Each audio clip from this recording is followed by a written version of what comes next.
এই মেয়ের কি মরার শখ হয়েছে? ততক্ষণে সে আর্নিকার নিকট এসে দাঁড়িয়েছে। নিজের পরনের জলে সিক্ত ব্ল্যাক ব্লেজারটি খুলে অর্ধাঙ্গিনীর শৈলে পরিয়ে দিল সে।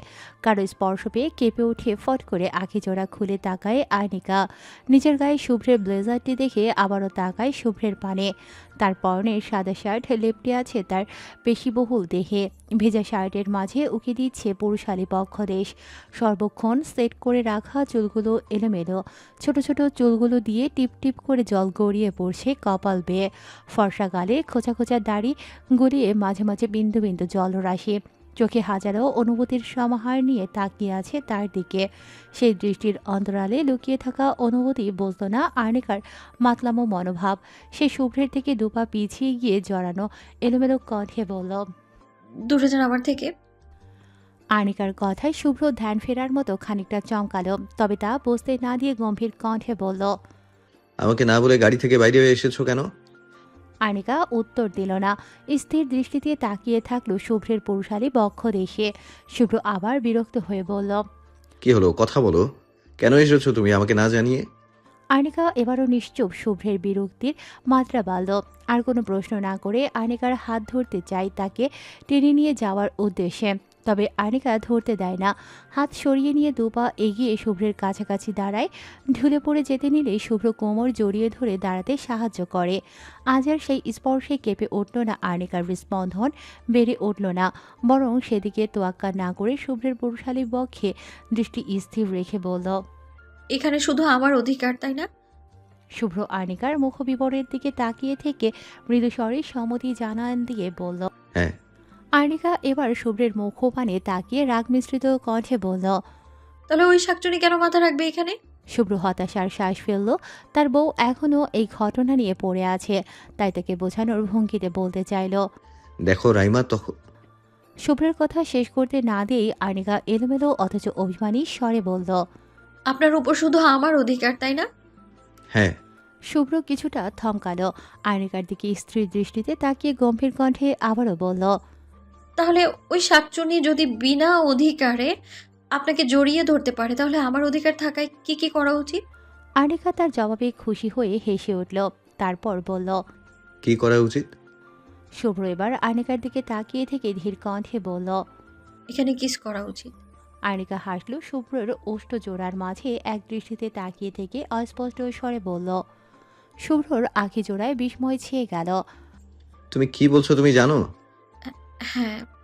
কাল সকালে এসব কথা মনে পড়লে আমার সামনে থাকতে পারবে, নাকি সব ভুলে যাবে? আর্নিকা বোধহয় শোনো না শুভ্রের কথা, তাই তো কোনো জবাব না দিয়েই শুভ্র শার্টের কলার টেনে তাকে নিচু করে এক অনাকাঙ্ক্ষিত ঘটনা ঘটালো। শুভ্রর পুরুষালী ওষ্ঠ জোড়ায় তার নরম গোলাপি অধর জোড়া আলতো করে ছুঁয়ে দিয়ে ছেড়ে দিল তাকে। শুভ্র হতবাক হতবুদ্ধি হয়ে তাকিয়ে থাকলো আর্নিকার দিকে। মুহূর্তেই অস্থির হয়ে উঠল সে। তার অধর জোড়ার পানে নজর পড়তে শুকনো ঢোক গিলে বিড়বিড় করে বলল। এখন যা হবে সেটার দায় তোমার। আর কিছুই বলল না শুভ্র। আন্না আনিকাকে বলতে দিল। অর্ধাঙ্গিনীর কোমরে হাত পেঁচিয়ে তাকে নিজের দিকে টেনে নিয়ে মত্ত হলো তার অধর জোড়ায়। আনিকা প্রথমে ছটফট করে উঠলেও সময়ের সাথে সাথে শান্ত হয়ে গেল। বেশ কিছুক্ষণ পর আনিকার থেকে সাড়া না পেয়ে তাকে ছেড়ে দিয়ে চোখ মেলে তাকালো শুভ্র। ছাড়া পেয়ে বড় বড় শ্বাস নিয়ে দু হাতে শুভ্রকে জড়িয়ে ধরে বুকে মাথা ঠেকালো আর্নিকা। শুভ্র তাকালো তার মুখপানে। চোখ বন্ধ করে তার বুকে মাথা রেখে বিড়বিড় করছে আর্নিকা। কি বলছে তা বুঝতে পারল না সে। বড় এক নিঃশ্বাস নিয়ে নিজেকে ধাতস্থ করল শুভ্র। স্ত্রীর ইচ্ছের বিরুদ্ধে কোনো কিছুই চায় না সে। আজকে আর্নিকা যা করেছে সবটাই নেশার ঘোরে। তার পাগলামিতে সায় দেয়া ঠিক মনে করল না শুভ্র। আকাশপানে তাকিয়ে বিড়বিড় করে বলল। যেদিন নিজ ইচ্ছায় তুমি আমার হবে, সেদিনই সম্পূর্ণরূপে তোমায় নিজের করে নেব, তার আগে নয়। আর্নিকার দিকে আর এক পলক তাকিয়ে তাকে পাচা কোলে তুলে নিয়ে গাড়ির দিকে এগোলো শুভ্র। ততক্ষণে ঝুম বৃষ্টি কমে এসেছে, তবে আকাশের অবস্থা খুব একটা ভালো না। হালকা বৃষ্টি চলছেই এখনো। ধরনের বুকে সূর্যের আবির্ভাব হয়েছে আরও আগে। সময় এখন ৮-এর ঘরে। সোনালি আলোয় আলোকিত চারিপাশ। সারারাত বৃষ্টি হওয়ার দরুন ঝলমল করছে যেন প্রকৃতি। নতুন রূপে সেজে উঠেছে সে। গাছের কচি নরম পাতায় সোনালি আভার ছোঁয়া যেন তাকে জীবন্ত করে তুলেছে। বৃষ্টি ভেজা ঘাসের বিন্দু শিশির যেন ঝলমল করছে। পিটপিট করে আঁখিজোড়া খুলে তার সামনে তাকায় আর্নিকা। তারপর ধীরে ধীরে বিছানায় উঠে বসে সে। এক হাতে মাথা চেপে ধরে সে মাথাটা ভার হয়ে আছে। চারদিকে নজর বোলাতেই বুঝতে পারে এই মুহূর্তে নিজ কক্ষে অর্থাৎ শুভ্র ও তার কক্ষে আছে সে। খট করে দরজা খোলার আওয়াজ হওয়ায় তার সন্ধানে ওয়াশরুমের দিকে তাকায় আর্নিকা। সেখান থেকে উদম গায়ে শুধুমাত্র টাওয়াল পরে শুভ্রকে বেরিয়ে আসতে দেখে তার দিকে তাকিয়ে থাকে আর্নিকা। শুভ্র তার দৃষ্টি বুঝে বাঁকা হাসে। অন্য একটা টাওয়াল দিয়ে ডান হাতের সাহায্যে চুল মুছতে মুছতে বলল। এখনো নেশা কাটেনি ম্যাডাম? আচমকা শুভ্রের কথা শুনে তৎক্ষণাৎ চোখ নামিয়ে নেয় আর্নিকা। এতক্ষণ কি করছিল তা বুঝে উঠতেই নিজেকে কয়েকটা কথা শুনিয়ে দেয় মনে মনে। তৎক্ষণাৎ নিজের দিকে দৃষ্টি পড়তেই চমকে ওঠে সে। তার পরনে শুভ্রের একটি টি শার্ট ব্যতীত আর কিছুই নেই। তা দেখে কিছুটা উচ্চস্বরে বলে উঠল। আমার শাড়ি। শুভ্র তখন ড্রেসিং টেবিলের সামনে দাঁড়িয়ে ডান হাতের সাহায্যে ভেজা চুল মুছতে ব্যস্ত। আনিকার কথা শুনে চমকালো না সে, যেন জানতো এটাই হবে। বেশ স্বাভাবিক কণ্ঠে বলল। নাকি নতুন করে নেশা লাগলো? আনিকার এক দফা চমকালো। আঁখিছোড়া বড় বড় করে তার দিকে তাকিয়ে বলল। কে চেঞ্জ করালো আমায়? শুভ্র তার অবস্থা দেখে বাঁকা হেসে বলল। ওয়াশরুমে আছে। আনিকা আরও একবার চমকালো যেন। আস্তে শুধু চমকানোর দিন। হতবুদ্ধি হয়ে প্রশ্ন করল। কি মনে নেই? আর্নিকার ব্রোকা প্রশ্নে হাসি পেল শুভ্রের, তবে হাসল না, বেশ গম্ভীর কণ্ঠে বলল। কেন, তোমার কিছু মনে নেই? আর্নিকা চুপ হয়ে গেল। তার মাথায় উল্টোপাল্টা চিন্তা আসছে। পরক্ষণেই নিজেকে বোঝালো না এমন কিছু হতে পারে না। দুহাতে মাথা চেপে ধরে মনে করার চেষ্টা করলো কাল কি হয়েছে। তবে সে ওই জলটা খাওয়ার পর মাথা ঘুরে উঠল। তখনই শুভ্রতা তাকে এসে ধরল। তারপর শুভ্রকে দেখতে পেল। এরপর সবকিছু কেমন আবছা আবছা। তার কাছে আর কি হয়েছে তা আর কিছুতেই মনে করতে পারল না। এবার রাগ হলো তার। শুভ্রের দিকে তাকিয়ে রাগী কণ্ঠে বলল। সত্যি করে বলুন তো, কে চেঞ্জ করিয়ে দিয়েছে আমায়? আর কি হয়েছে? শুভ্র তৎক্ষণাৎ জবাব দিল না। ততক্ষণে সে রেডি হয়ে গিয়েছে অফিসের জন্য। ওয়ালেট পকেটে ঢুকিয়ে মোবাইল হাতে নিয়ে দরজার দিকে এগিয়ে যেতে লাগলো। তা দেখে আনিকা আবারও বলল। কি হলো বলুন। শুভ্র আনিকার দিকে ঘুরে তাকিয়ে ঠোঁটের কোণে হাসি বজায় রেখে বলল। যা হলো কালকে। তারপর আর দাঁড়ালো না সে। গটগট আওয়াজ তুলে বেরিয়ে গেল কক্ষ হতে। আর্নিকা একরাশ বিস্ময় নিয়ে তাকিয়ে থাকলো তার যাওয়ার পানে। দুদিন হলো ঈশা বাড়ি থেকে বের হয় না। এক প্রকার নিজেকে ঘরবন্দি করে নিয়েছে সে। তবে আজ জরুরি কাজ থাকায় বের হতে হয়েছে তাকে। আজ শনিবার। তার বাবার কথা মতো কাল রবিবার লোক আসবে তাকে দেখতে। তা নিয়ে আর কিছু ভাবছে না সে। সব কিছু ভাগ্যের উপর ছেড়ে দিয়েছে। দেখা যাক সময় তাকে কোথায় নিয়ে যায়। বেলা এখন প্রায় সকাল 10টা। রাস্তার ফুটপাত ধরে হাঁটছে সে। রাস্তা দিয়ে অটোরিকশা চলাচল করলেও তাতে ওঠার বিন্দুমাত্র আগ্রহ নেই তার মাঝে। রৌদ্রোজ্জ্বল দিনের প্রকৃতি সৌন্দর্যে দৃষ্টি রেখে ধীর পায়ে এগিয়ে চলছে সে। তখনই তার পাশে এসে থামলো একটি প্রাইভেট কার। খানিকটা চমকালো ঈশা, তবে গাড়িটিও তার মালিককে চিনতে পেরে মুখ ফিরিয়ে নিয়ে সামনে এগিয়ে গেল তৎক্ষণাৎ। নিজের মনকে ধমকালো কিছুতেই তার সামনে দুর্বল হলে চলবে না। পায়ের গতি বাড়িয়ে দিল সে। তবে তার এরূপ আচরণ পছন্দ হলো না গাড়িতে থাকা ব্যক্তিটির। গাড়ি থেকে দ্রুত নেমে এসে ঈশার হাত টেনে ধরল সে। ঈশা হাত ছাড়ানোর জন্য ছটফট করতে লাগলো। ব্যর্থ হয়ে স্থিরভাবে দাঁড়িয়ে থাকলো সে। ইতিমধ্যে আগেজোড়া জলে টলমল হয়ে আছে। তার আগে নাকি লুকায়িত কষ্টে সেটা বোঝা গেল না। তাকে স্থির হতে দেখে অনেক গম্ভীর কণ্ঠে বলল। আমার দিকে তাকাও। ঈশা তাকালো না, সেভাবেই দাঁড়িয়ে থাকলো সে। তা দেখে অনেক আবারও বলল। তাকাও বলছি। ঈশা এবারেও জেদ ধরল, তাকালো না, বরং হাত ছাড়ানোর ব্যর্থ প্রয়াস চালালো আবারও। অনেক রাগ করবে না করেও রেগে গেল বেশ। হাতের বাঁধন দৃঢ় করে শক্ত কণ্ঠে বলল। সমস্যা কি তোমার? ঈশা এবার মুখ খুলল, রাগ মিশ্রিত কণ্ঠে বলল। আপনার সমস্যা কি? হাত ছাড়ুন। ছাড়ার জন্য ধরিনি। ঈশা শক্ত কণ্ঠে বলল। ধরে রাখার অধিকার নেই আপনার। অনেক দাঁতে দাঁত চেপে বলল। আমি ব্যতীত এই হাত ধরার অধিকারও কারো নেই। ঈশা শুনল না অনেকের কথা। হাত ছাড়ানোর চেষ্টা করতে করতে রাগী কণ্ঠে বলল। হাত ছাড়ুন আমার, না হলে আমি এবার চিৎকার করব বলে দিচ্ছি। আপনি আপনার প্রণয়িকার কাছে যান না, তার হাত ধরুন, তার উপরে অধিকার খাটান। আমার উপরে অধিকার খাটাতে আসবেন কেন? আমার উপরে একমাত্র অধিকার আমার হবু পড়েন। সে ব্যতীত কোনো বাইরের লোক কি সেই অধিকার আমি দেইনি।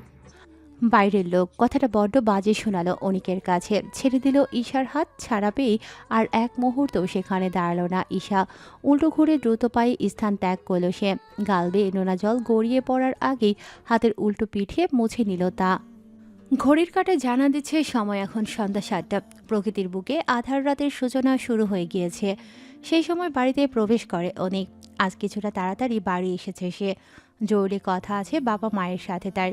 সেই ভিত্তিতেই তাড়াতাড়ি আসার এই প্রচেষ্টা।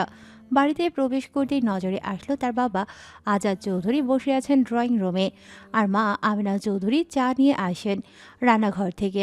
তাকে দেখেই আমিনা চৌধুরী মুস্কি হেসে বললেন, এসেছিস? যা ফ্রেশ হয়ে আয়, আমি তোর জন্য কফি করছি। মায়ের কথায় হ্যাঁ বলেও অনেক গেল না ফ্রেশ হতে।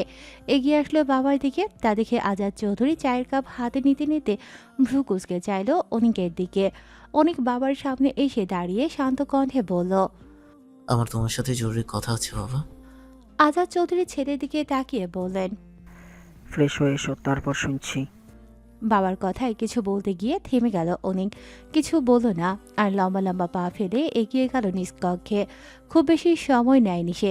প্রায় 10 থেকে 15 মিনিটের মধ্যেই আবার উপস্থিত হলো ড্রয়িং রুমে।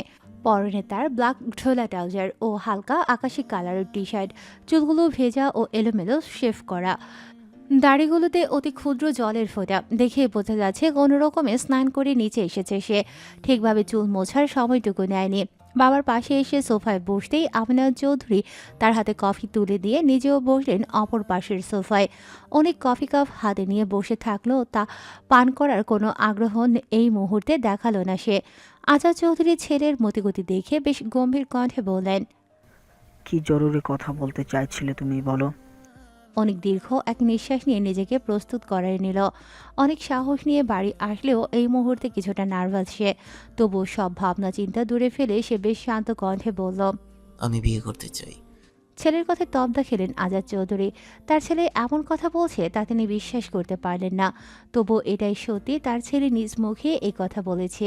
তিনি কিছু বলবে তার আগেই আমিনা চৌধুরী উচ্ছ্বসিত কণ্ঠে বললেন, তুই সত্যি বলছিস? তুই বিয়ে করবি? তোকে তো সেই কবে থেকে এই কথা বলছি আমি, তুই তো আমার কথা কানেই তুলিস না। এখন যেহেতু তুই চাইছিস, তাহলে কালকেই মেয়ে দেখা শুরু করব আমি। মায়ের কথায় শান্ত দৃষ্টিতে তার দিকে তাকিয়ে আগের ন্যায় বলে উঠল। মেয়ে দেখতে হবে না আম্মু। আমিনা চৌধুরী কিছু বলতে চাইল, তবে তাকে থামিয়ে দিয়ে আজাদ চৌধুরী ছেলের দিকে তাকিয়ে গম্ভীর কণ্ঠে বললেন, যা বলছো স্পষ্ট বলো, কাউকে পছন্দ করো তুমি? শুধু পছন্দ হলেও তো একটা কথা ছিল, কিন্তু না, সে যে একেবারে আত্মার সাথে মিশে আমার অস্তিত্বে পরিণত হয়েছে বাবা। বেয়াদব মেয়ে, আমাকে শান্তিতে থাকতে দিচ্ছে না। বাবার কথার জবাবে বিড়বিড় করে কথাটি বলল অনেক। তা দেখে আজাদ চৌধুরী বললেন, কি বিড়বিড় করছো, স্পষ্ট বলো। অনেক এবার বাবার দিকে তাকিয়ে শান্ত স্বরে বলল, আমি ঈশাকে বিয়ে করতে চাই। আমিনা চৌধুরী এবারেও বেশ খুশি হলেন কথাটিতে। ঈশাকে তার বেশ পছন্দ। এমন সুশীল শান্ত ভদ্র মেয়ে কার বা পছন্দ হবে না? হয়ে থাকতে পারে। ছেলের বউ করার কথাও তিনি ভেবেছিলেন, কিন্তু ছেলের ইচ্ছের বিরুদ্ধে কিছু করতে চান না বলে এতদিন এই কথা কাউকে বলেননি। নিজের মনের কথা মনেই রেখেছিলেন তিনি। আবারও তিনি কিছু বলবেন তার আগে আজাদ চৌধুরী বেশ গম্ভীর কণ্ঠে বললেন, তোমরা কি একে অপরকে ভালোবাসো? তোমাদের মাঝে কি কোন সম্পর্ক আছে? অনেক এবার কিছুটা চিন্তিত হলেও তবুও নিজ বাক্যে অটুট থেকে বলল, না, কোনো সম্পর্ক নেই, কিন্তু আমি ভালোবাসি ঈশাকে। তোমরা বিয়ের ব্যবস্থা করো। আর ঈশা তার মেয়েকে নিয়ে কি ভাবনা চিন্তা? অনেক নির্দ্বিধায় বলল। জানি না। আজাদ চৌধুরী কণ্ঠ আবার কিছুটা কঠোর শোনালো। তাহলে সে বিয়েতে মত দেবে কেন? আমি চেয়েছি তাই। তুমি চাইলেই হবে? হ্যাঁ। অনেক দৃঢ় কণ্ঠে কথাটি বলে থামলো, তারপর আবারও বলল, তোমরা কাল রেডি থেকো, কালকেই যাব। আর্নিকা সুব্রতার কক্ষ থেকে বেরিয়ে নিজ কক্ষের দিকে এগিয়ে যাচ্ছে। এতক্ষণ সে তার সাথেই আড্ডা দিচ্ছিল। তাদের সাথে অবশ্য সুমি খানও যোগ দিয়েছে। মৃদুস্বরে ঠোঁট নাড়িয়ে গুনগুন করতে করতে এগিয়ে যাচ্ছে। সে মনটা আজ বেশ ফুরফুরে। সকালে শুভ্রের কথায় কিছুটা চিন্তিত সাথে বিব্রত হলেও পরে জানতে পেরেছে শুভ্রতাই তার ড্রেস চেঞ্জ করেছে। এ নিয়ে অবশ্য শুভ্রতা তাকে ইনিয়ে বিনিয়ে প্রশ্ন করেছে যে কেন শুভ্র তার বর হয়েও তার ড্রেস চেঞ্জ করেনি। আবার তারা নাকি তাদের বেশি কিছু সময় আগেই বেরিয়েছিল, তারপরেও বাড়ি তারা প্রায় একসাথেই ফিরেছে। আবার দুজনে নাকি প্রায় কাক ভেজা হয়েছিল, তবে তা বেশ কায়দা করে এড়িয়ে গিয়েছে আনিকা। কক্ষে প্রবেশ করতে করতে মোবাইলে পাওয়ার বাটন অন করে সময় দেখে নিল সে। প্রায় ৮টা বাজতে চলেছে। শুভ্রকে এখনও কক্ষে না পেয়ে কিছুটা উদাস হলো আনিকা। সেই সকাল 10টায় গিয়েছে অফিসে, তারপর আর তার সাথে কথা হয়নি। এ নিয়ে ভীষণ মন খারাপ হলো তার। আজকাল শুভ্রকে যেন একটু বেশি চোখে হারায় সে। কথা না বললে অশান্ত হয়ে ওঠে তার হৃদয়। এতক্ষণের ফুরফুরে মন নিমিষেই ভরাক্রান্ত হলো আনিকার। শুভ্রের কি কর্তব্য ছিল না ভালো হাজবেন্ডের মতো কল করে তার খোঁজ নেওয়া? আর্নিকার স্ত্রী সত্তা বড্ড অভিমান জমালো মনে। তার সাথে চিন্তিত হলো কিছুটা, মানুষটা তো প্রতিদিন 7টা থেকে 7:30টার মধ্যেই বাড়ি আসে, তাহলে আজ এত দেরি করছে কেন? আর্নিকা ভাবলো একবার কল করবে। সোফায় বসে মোবাইলটা হাতে নিয়ে শুভ্রের নাম্বার বের করলো আর্নিকা। কল করতে গিয়েও কোথাও একটা বাধা পড়ল সে। বেশ সংকোচের মাঝে পড়ে গেল কল করবে কি করবে না ভেবে। মানুষটা তো সারাদিন তার খোঁজ নেয়নি, তাহলে সে কেন এখন তাকে কল করবে? পরক্ষণেই আবার মনে হলো হয়তো কাজে ব্যস্ত ছিল। অফিসের কত কাজ, সব কিছু ফেলে কি এখন তার খোঁজ নেওয়ার জন্য বসে থাকবে শুভ্র? আনিকার এত সব ভাবনার মাঝে হঠাৎ তার মোবাইলটি বেজে উঠল। আনিকার চিত্ত উল্লাসিত হলো। কিছু সময়ের জন্য ভাবলো শুভ্র কল করেছে হয়তো। তবে মোবাইল স্ক্রিনে তাকাতেই তার ঠোঁটের কোণে হাসি কিছুটা মলিন হয়ে আসলো। সেখানে তার বদলোকের নাম নেই, বরং জলজল করছে ঈশা নামটি। কল রিসিভ করে মলিন কণ্ঠে বলল, আসতে না করে ঈশা প্রাণপ্রিয় বান্ধবীর কণ্ঠে শুনে বুঝতে পারল কিছু একটা হয়েছে। তাই নিজ মন খারাপটুকু লুকিয়ে সন্দিহান কণ্ঠে বলল, কি হ্যাঁ, কি হয়েছে বলে ফেল তো দেখি। আনিকা অবাক হলো না। সে জানে এই মেয়েটি তার কণ্ঠস্বর শুনে বলে দিতে পারবে সে কেমন আছে। তাই কিছুটা মলিন কণ্ঠে শুভ্রের প্রতি সবটুকু অভিযোগ তুলে ধরল ঈশার কাছে। হ্যাঁ বল। উনি এখনো বাড়ি ফেরেনি আর আমাকে একবারও কল করেনি। ঈশা সব ভুলে মুচকি হাসলো, দুষ্টু হেসে বলল। তোর উনিকে মিস করছিস নাকি? আনিকা ঈশার তাকে নিয়ে মজা করাতে নাক মুখ কুঁচকে নিল। তারপর ঈশাকে জব্দ করতে সেও হাসতে হাসতে বলল, হ্যাঁ ভাবি, একদম ঠিক। তুমি যেমন তোমার উনিকে মিস করো, ঠিক সেরকমই। এতক্ষণে ভুলে যাওয়া মানুষটির কথা আবারও মনে মস্তিষ্কে হানা দিল ঈশার। তবে আদৌ কি সে কখনো ভুলতে পেরেছিল তা বড়ই সন্দেহের। মুহূর্তে নিশ্চুপ হয়ে গেল ঈশা। গলায় কিছু একটা কাটার মতো বিঁধল তার। আখিজোড়া টলমলো করলেও নিজেকে সামলালো। তার জবাব না পেয়ে আনিকা ভাবল নিশ্চয় মেয়েটা লজ্জায় মূর্ছা যাচ্ছে, তাই তার লজ্জা কিছুটা বাড়াতে আবারও সুর টেনে বলল, ভাবি, ও ভাবি, বলো কিছু। আরও কিছুটা সময় নিশ্চুপ থাকলো ঈশা, তারপর বেশ শান্ত কণ্ঠে বলল। আমাকে আর ভাবি ডাকবি না অর্নি। আর্নিকা বেশ অবাক হলো ঈশার শান্ত কণ্ঠে। মেয়েটা তো এখন লজ্জায় লজ্জাপতি হওয়ার কথা, তাহলে এভাবে শান্ত স্বরে কথা বলছে কেন? কিছু কি হয়েছে? কথাটি ভেবে আর্নিকা মজা বাদ দিয়ে সিরিয়াস হয়ে শান্ত কণ্ঠে বলল, তোমার ননদিনী যে তোমার কণ্ঠ শুনতে অধীর আগ্রহে অপেক্ষা করছে। এবার বেশ কান্না পেল ঈশার। যদিও সে এত সহজে ভেঙে পড়ে না, তারপরেও আর্নিকার সামনে সে খোলা বইয়ের পাতার মতো, কোনো কিছুই লুকোনো নেই তার কাছে। তার ভাঙা গড়া সম্পূর্ণটাই তার সামনে উন্মুক্ত। তারপরেও এই বিষয়ে আর্নিকাকে কিছু বলতে চাইছে না সে। আর্নিকাকে বললে নিশ্চিত মেয়েটা অনিকের সাথে কথা বলতে চাইবে, আর সে চায় না তার জন্য অনিক আর আর্নিকার মাঝে কোনো ঝামেলা হোক। সে তো নিজেকে গুটিয়ে নিচ্ছে, তাহলে বেকার ঝামেলা করে লাভ কি? এখন মনে হচ্ছে আনিকাকে কল করাই তার ঠিক হয়নি। দন্ত দ্বারা নিম্ন ওষ্ঠ আঁকড়ে ধরে নিজেকে সামলাতে চাইল ঈশা। তারপর ভাঙা কণ্ঠে বলল, এই ডাক যার প্রাপ্য তাকেই ডাকিস, আমাকে আর ডাকতে হবে না বেকার বেকার। আনিকা ভ্রুজোড়া কুঁচকে গেল ঈশার কণ্ঠে। বেশ বুঝলো মেয়েটা কান্না চেপে রেখে কথাগুলো বলল। কি হয়েছে ঈশা, এভাবে বলছিস কেন? কি হয়েছে বলতো? ভাইয়া কিছু বলেছে তোকে? ঈশা যথাসম্ভব নিজেকে সামলে বলল, না না, কি বলবে, আমাকে কিছু হয়নি তো। তাহলে তুই কান্না কেন করছিস? ঈশা ধরা পড়ে যাওয়া চোরের ন্যায় চুপটি করে রইল। কি বলবে বুঝতে পারল না। আনিকা আবারও তাড়া দিয়ে ব্যস্ত কণ্ঠে বলল, কি হলো বল, কি হয়েছে?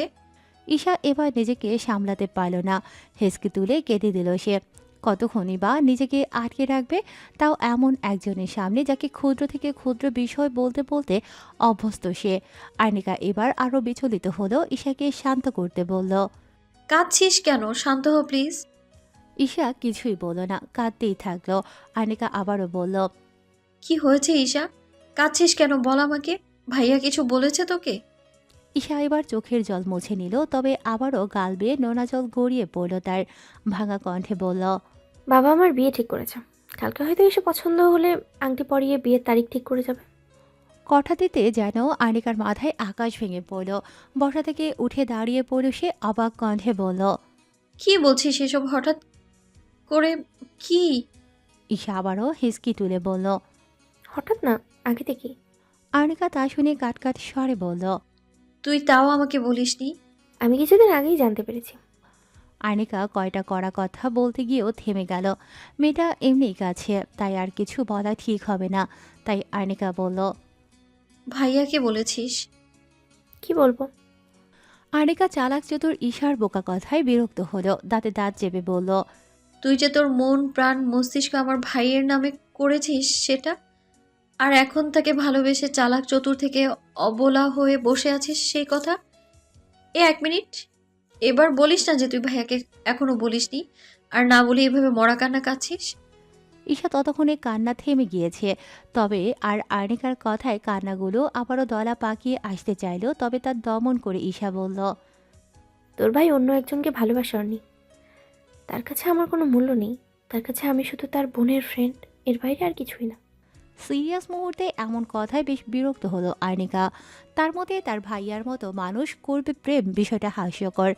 আজ পর্যন্ত মনে হয় না কোনো মেয়ের দিকে তাকিয়েছে সেভাবে। তার দ্বারা আর যাই হোক প্রেম হবে না। তাই আনিকা বিরক্ত কণ্ঠে বলল, তাই মহাবাণী কে বললো তোকে? আমি শুনেছি। কার থেকে? ঈশা এবার সেদিনের অনেকের ফোন আলাপের সব কথা বলল আনিকাকে। এবার সবটা শুনে আনিকা কিছুটা চিন্তিত হলেও ঈশাকে শান্ত করতে বলল। হতেও তো পারে তুই হয়তো ভুল শুনেছিস। ঈশা কান্না ভেজা কণ্ঠে বলল, আমি ভুল শুনিনি। এতটুকু কথায় তুই সিরিয়াস হচ্ছিস কেন? আচ্ছা শুন, এই ব্যাপারটা পরে দেখা যাবে। আগে কালকে কিভাবে বাঁচা যায় সেটা দেখতে হবে। আনিকার কথা শেষ হতেই ঈশা বলে, আর কোনো কিছুই দেখতে হবে না। আমি সিদ্ধান্ত নিয়ে নিয়েছি আমি কি করব। বাবাকে আমি হ্যাঁ বলে দিয়েছি। আমি আর কিছু শুনতে চাই না। বাবা যা বলবে তাই হবে। আনিকা কিছু বলতো, তবে তাকে আর কিছু বলতে না দিয়েই ঈশা কল কেটে দিল। আনিকা আবারও কল করলো, তবে ফোন বন্ধ বলছে। আনিকা দীর্ঘশ্বাস ফেলল। ঈশা যে ইচ্ছে করে ফোন বন্ধ করেছে তা ভালোই বুঝতে পারছে সে। আনিকা ভাবলো এবার তাকেই কিছু করতে হবে। তার ভাইয়ের বউকে অন্য কেউ বিয়ে করে নিয়ে যাবে, তা তো আর হতে দেয়া যায় না।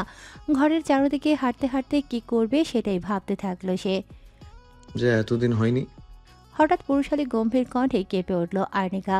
দরজার দিকে তাকাতেই দেখল কক্ষে প্রবেশ করছে শুভ্র। মুখবিপরে ক্লান্তির ছাপ স্পষ্টতমভাবে, চোখের মাঝে এক অদ্ভুত দৃঢ়তা। পরনে নেভি ব্লু কালারের প্যান্ট ও হোয়াইট শার্ট, যার ওপরে দুটো বোতাম খোলা। এক হাতে তার নেভি ব্লু কালারের কোট, অপর হাতে অফিস ব্যাগ। চুলগুলো বরাবরের ন্যায় সেট করা, তবে এই মুহূর্তে কপালের মাঝে কিছু চুল এলোমেলো হয়ে এসে ছুঁয়ে যাচ্ছে নিঃশব্দে। সে ধীর পায়ে এগিয়ে আসে কক্ষের ভেতর। আনিকা সব ভুলিয়ে তাকিয়ে থাকলো তার দিকে। শুভ্র অফিস ব্যাগ ও হাতে থাকা কোটটা রাখলো সোফার উপর। তারপর আনিকার সামনে এসে বলল। এভাবে হাঁটছো কেন? আনিকা তড়িৎ চোখ নামিয়ে নিল, ইতস্তত করে এদিক ওদিক তাকিয়ে আমতা আমতা করে বলল। না না, কোথাও না। আপনার এত দেরি হলো যে?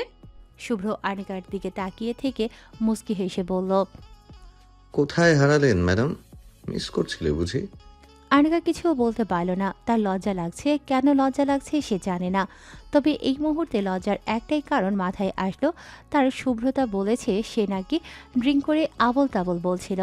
আবার তার ড্রেসও ভেজা ছিল। না জানি সে কি কি করেছে বা বলছে। আবার শুভ্রকে দেখেই তার সকালের কথাও মনে পড়ল। আনিকার এমন দশা দেখে শুভ্র ভ্রু কুঁচকে বলল। এমন লাল নীল হচ্ছ কেন? আমি তো কিছু করিনি। আনিকা এবার লজ্জায় হাঁসফাঁস করে উঠল, আবার নিজের প্রতি বিরক্ত হলো। এভাবে লজ্জা পাওয়ার কি আছে? তারপর চট করে কথা ঘোরানোর জন্য বলল। আমি কালকে ঈশার বাড়িতে যাব। শুভ্র আবার গম্ভীর কণ্ঠে বলল। জিজ্ঞেস করলে নাকি সিদ্ধান্ত জানালে? আনিকা নিচু স্বরে বলল। দুটোই। তাহলে আর কি, যাও, তবে রাতে থাকার পারমিশন নেই। বাড়ির ড্রাইভার না হলে আমি দিয়ে আসবো, আবার সন্ধ্যায় নিয়ে আসবো। তাহলে আর কি, যাও, তবে রাতে থাকার পারমিশন নেই। বাড়ির ড্রাইভার না হলে আমি দিয়ে আসবো, আবার সন্ধ্যায় নিয়ে আসবো। ধরনীর বুকে নতুন এক দিনের সূচনা, সেই সাথে কারো নতুন জীবনের সূচনা অথবা কারো জীবনের সমাপ্তি, যেন নির্ধারিত এক অঘোষিত নিয়ম। কেউ হয়তো বা প্রিয় মানুষটিকে একান্ত নিজের করে নিচ্ছে, আবার কেউ হয়তো তার প্রিয় মানুষটিকে হারিয়ে সর্বহারা দেউলিয়া হয়ে পড়ছে। তবে থেমে থাকে না কারো জীবনের জলধারা, তা যে এগিয়ে চলছে নিজ গতিতে, কারণ সময় যে বহমান। ঈশার বাড়ির সামনে এসে গাড়ি থামে শুভ্রের। তার পাশে বসে আছে আনিকা। একটা সাধারণ গোলাপি কুর্তি পরেছে আজ সে। কোমর সমান লম্বা চুলগুলো বেনি করে সামনে এনে রেখেছে, গায়ে জড়ানো সাদা ওড়নার ওপর কালো বেনিটা যেন একটু বেশি ফুটে উঠেছে।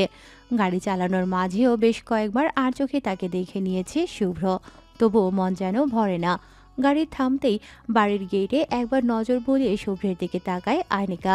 সে তার দিকেই তাকিয়েছিল, অগত্যা দৃষ্টি মিলল দুজনের। আর্নিকা তার থেকে চোখ সরিয়ে নামার জন্য উদ্যত হলেও আবার ফিরে তাকায় শুভ্রের দিকে। চাপ দাঁড়িয়ে বিশিষ্ট গম্ভীর মুখশ্রীতে চিরচেনা সেই গাম্ভীর্য। পরনে আজ সাদা শার্ট, ব্লু জিন্স, চুলগুলো বরাবরের ন্যায় সেট করা, ডান হাতে ঘড়ি, বহু সময় স্টিয়ারিং ধরে রাখায় পুরুষালী হাতের ব্যানিশগুলো ফুলে উঠেছে। শার্টের হাতা ফোল্ড করে রাখায় তা সহজেই দৃশ্যমান হয়ে উঠেছে। আর্নিকার দৃষ্টি আকর্ষণ করল সেগুলো, হালকা ঢোক গিলে তাকিয়ে থাকলো সেদিকেই। অন্যদিকে আর্নিকার এরূপ কর্মে শুভ্র ভ্রু কুঁচকে তার দিকে তাকিয়ে বলল। কি কিছু বলবে? আর্নিকা কিছুটা চমকে উঠল। আজকাল এই পুরুষটি তার সাথে থাকলে দিন দুনিয়া ভুলতে বসে সে। কি করে না করে কিছুই ঠিক থাকে না। নিজেকে কিছুটা সামলে আর্নিকা ইতস্তত ভাব নিয়ে বলল। আপনি যাবেন না? শুভ্র অকপটে জবাব দিল। না, আমার কাজ আছে। আমি তোমাকে পরে নিয়ে যাওয়ার সময় তাদের সাথে দেখা করে যাব। 6টার দিকে আসবো, আমি রেডি থেকো। আর্নিকা শুভ্রের দিকে চোখ ছোট ছোট করে তাকিয়ে বলল। রবিবার কিসের কাজ? তার কথায় মনে মনে হাসল শুভ্র। বউটা আজকাল তার বউ বউ হয়ে যাচ্ছে, তবে কণ্ঠে গাম্ভীর্য বজায় রেখে বলল। আশরাফের সাথে দেখা করতে যাচ্ছি। আর্নিকার ছোট্ট জবাব। ও, আরও কিছুটা সময় এভাবেই অতিক্রম করল। নত মস্তিষ্কে বসে আছে আর্নিকা, আর শুভ্র তার দিকে অপলক দৃষ্টিতে তাকিয়ে তার দিকে। এক অদ্ভুত মাধুর্য ভরা দৃষ্টি তার। তাদের মাঝে নীরবতা ভাঙল আর্নিকার কথায়। আমি আজকে ঈশার সাথে থাকি। কতদিন পর দেখা। থাকি না প্লিজ, শুধু আজকে শুভ্র ভ্রু কুঁচকে তাকিয়ে তৎক্ষণাৎ গম্ভীর কণ্ঠে বলল। না। আর্নিকা আবারও অনুনয় করে বলল। আর্নিকার কথার সমাপ্তি করতে দিল না শুভ্র, কাটকাট স্বরে বলল। না, হবে না। বউ ছাড়া থাকার প্রশ্নই ওঠে না। শেষের কথাটা বিড়বিড় করেই বলল শুভ্র। আর্নিকা বেজায় বিরক্ত হলো, বলল। কেন, একটা দিন থাকলে কি হবে? শুভ্রের মাঝে কোনো ভাবান্তর হলো না, নীরের কণ্ঠে বলল। জানি না, তোমাকে আমি নিতে আসবো, এটাই ফাইনাল। এখন বক বক না করে গাড়ি থেকে নামো। শুভ্রের কথার প্রতিবাদ করতে গিয়েও থেমে গেল আর্নিকা। রাগে দুঃখে গাড়ি থেকে নেমে হনহনিয়ে গেট পেরিয়ে বাড়িতে ঢুকে গেল সে। শুভ্র তার যাওয়ার পানে তাকিয়ে রইল, ঠোঁটের কোণে সূক্ষ্ম এক হাসির দেখা ফুটে উঠেছে তার। সময়ের কাঁটা 10-এর ঘরে থাকলেও অসহনীয় তাপদাহে যেন মনে হয় দিনের দ্বীপ্রহর চলছে। সকালের এই উষ্ণতাতেই যেন ক্লান্ত হয়ে উঠছে সকলে। পিচঢালা রাস্তায় পা ফেলা মুশকিল। কর্মক্ষেত্রে ছুটে যাওয়া মানুষেরা যেন কর্মস্থলে পৌঁছানোর আগেই ক্লান্ত পরিশ্রান্ত। তবুও থেমে নেই তারা পেটের দায়ে ও পরিবারের মানুষদের মুখে হাসি ফোটাতে, যেন তারা কোনো কিছুরই বাধা মানবে না। এই উত্তপ্ত তাপদাহ যেন তাদের কাছে পরাজিত হচ্ছে বারংবার। নিষ্কক্ষের ব্যালকনিতে দেয়ালে পিঠ ঠেসে মেঝেতে বসে নানান কিছু ভেবে চলেছে ঈশা। দৃষ্টি তার বাড়ির পেছনে অদূরে রাস্তার মাঝে। ব্যস্ত ভঙ্গিতে বাস, গাড়ি, ট্রাক, বাইক ও অটো চলমান সেথায়। মাঝে মাঝে হেঁটে হেঁটে সেই পথ পার করে চলেছে অনেকে। তার দৃষ্টির মাঝে নেই কোনো আফসোস, নেই কাউকে হারানোর ভয়, আর না আছে কাউকে নিজের করে পাওয়ার তীব্র আশা। নিশ্চল নিশ্চুপ সেই দৃষ্টি, তবে সেথায় আছে লুকায়িত এক অদ্ভুত যন্ত্রণা, যে যন্ত্রণা ধীরে ধীরে নিঃশেষ করে চলেছে তাকে নিঃশব্দে ও নির্নিমেষে। ঈশার মায়ের সাথে কথা বলে। ঈশার কক্ষের ভেতর আসলো আর্নিকা। ঘরের চারিদিকে নজর বুলিয়ে ঈশাকে না পেয়ে চঞ্চল পায়ে এগিয়ে গেল ব্যালকনির দিকে। তার ভাবনা সঠিক প্রমাণ করে সেখানেই পেল তাকে। ভ্রুজোড়া কুঁচকে নিল আর্নিকা। এমি কি পাগল টাগল হয়ে গেল নাকি? না হলে এই ভ্যাবসা গরমে ব্যালকনিতে বসে আছে কেন? তাও যদি বাইরে বাতাস বয় তো তাহলেও একটা কথা থাকতো। আনিকা চঞ্চল পায়ে এগিয়ে গিয়ে ধপ করে বসে পড়ল ঈশার গা ঘেঁষিয়ে। তারপর বলল, কি গো ভাবি, ভাইয়ার চিন্তায় মগ্ন নাকি? না হলে এই গরমে এখানে বসে আছো কি করে? তোমার একমাত্র ননদকেও একটু চোখে দেখো। নিজ ভাবনায় মগ্ন থাকা ঈশা চমকে উঠল কিছুটা। পাশে তাকিয়ে আনিকাকে দেখেই বিষণ্ণ মুখে হাসি ফুটল তার। ঝট করে জড়িয়ে ধরল আনিকাকে, উচ্ছ্বাসিত কণ্ঠে বলল,